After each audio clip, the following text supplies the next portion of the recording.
the same engine that's in the Grumman Tracker.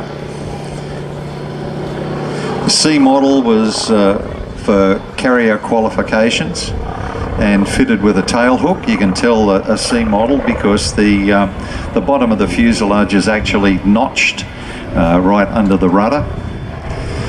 And then they had a dedicated attack aircraft, the T-28D.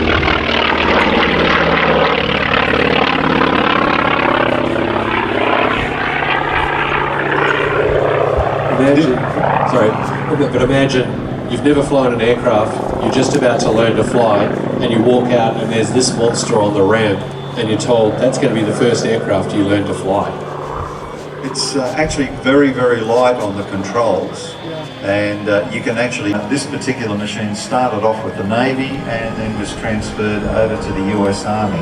They just changed the wording from Navy to Army.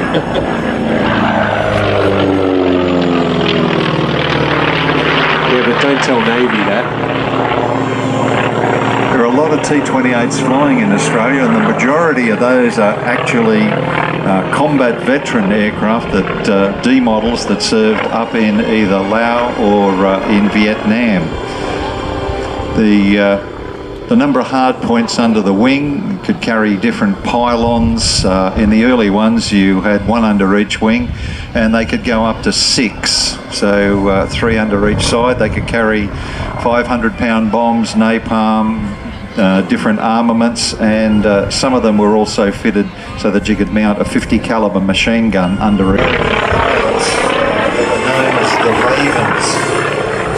They were generally forward air controllers who had done a tour of duty in Vietnam, and the very best ones were picked for what was called the Steve Canyon program, where basically they'd be approached by a guy wearing a Hawaiian shirt and a little Panama hat, and he'd tap them on the shoulder and say, would you like to get involved in a real war? And this was when the war in Laos was not even known about. The famous Air America, like in the movie, yeah? Yep. And the secret base did actually exist. It was called Long Tien, and it's right up in the northern area of Laos. Out of interest, Ando, a little piece I found the other day was that during the Philippines 1989 coup attempt, the rebels actually flew T-28s, and they were using them as dive bombers, and they were referred to as Tora-Toras.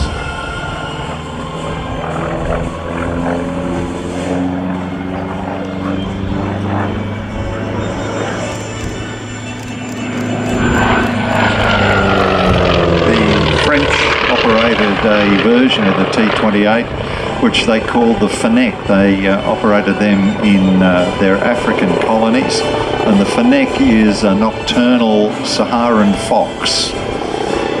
Nice name. Actually one was just been made airworthy again in the United States only this week. Oh, cool.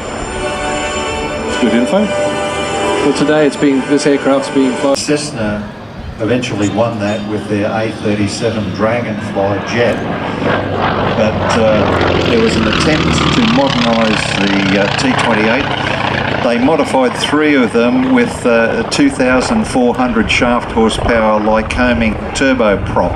Oh wow. Really strengthened the wings up. They had 5 hard points under each side, and unfortunately, even though the performance was there, it didn't win. But one of those aircraft is surviving, and I believe that they're going to try and get that flying again. Wow.